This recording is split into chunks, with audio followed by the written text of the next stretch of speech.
Hello everyone, ngasi aina utjariba aige blog asi jerum thongba makal amagi mawngda masala jerum alu futba pumnamak amukta da masala marinate tauba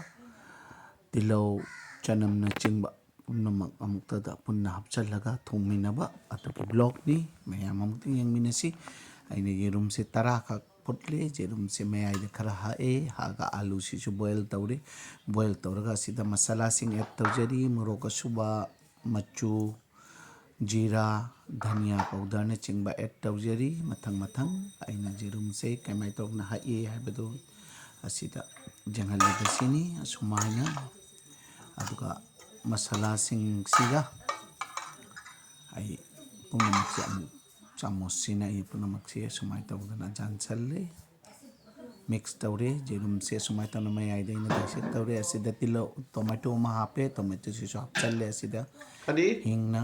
morok atekpa susu tangkai khairaga hape sing macik ama macak cumai tongna pis ka aga hape amasung chanam su ina hapchan kare chanam gi keno kora sing do hai batare chanam gi masung sing do ina mayai da ka aga ina hapchan ja kare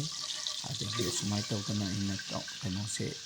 gi marination tawraba mayam punna maroi singna punna marination tawraba asigi jerum se lokhoga ngahak fry tawre jerum se ngahak fry tawraga asigi na fry tawne na tamasida sidaini methi khati khapchagani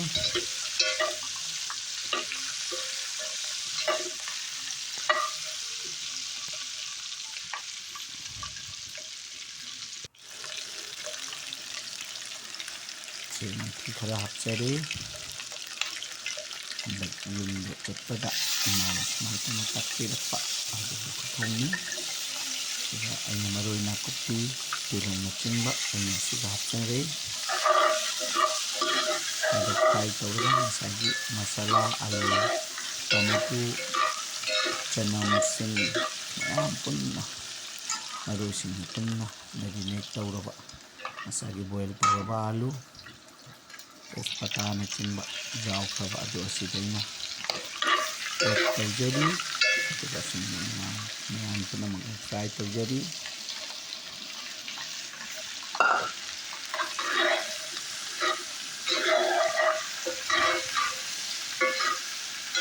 chingba hapsagrabani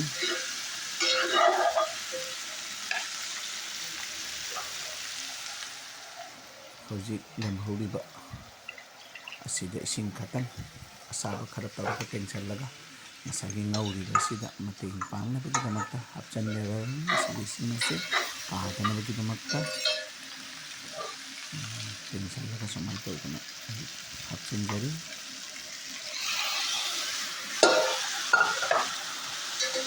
so kai tawni yang hawni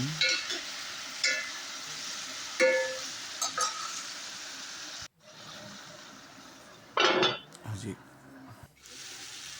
mahak cover tawre ni ahumi matanga ay amukta mo ising asaba ti khara add tawjari minute ani mukimatungda aina alu singse anauba alu ni aduna alu anauba ni nakajektan mulna tarso kajektan kalli aduna alu se sumai tawjana ina khabil sina sumai tawjana tawha aduga mahi se insang mahi se khara hapchal laga yung thumba mahi se khara hapchal laga ay mix tawraga asi sumai tawna add tawjari hojik add tawre sumna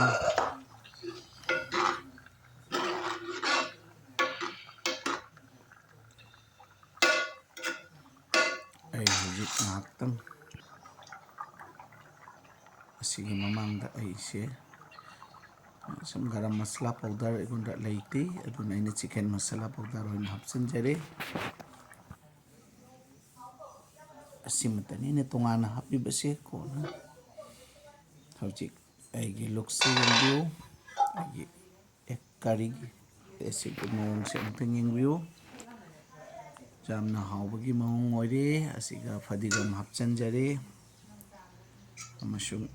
ꯑꯁꯨꯝꯅ ꯑꯩꯒꯤ ꯌꯦꯔꯨꯝ ꯊꯣꯡꯕꯁꯤ perfect ꯑꯣꯏꯔꯦ.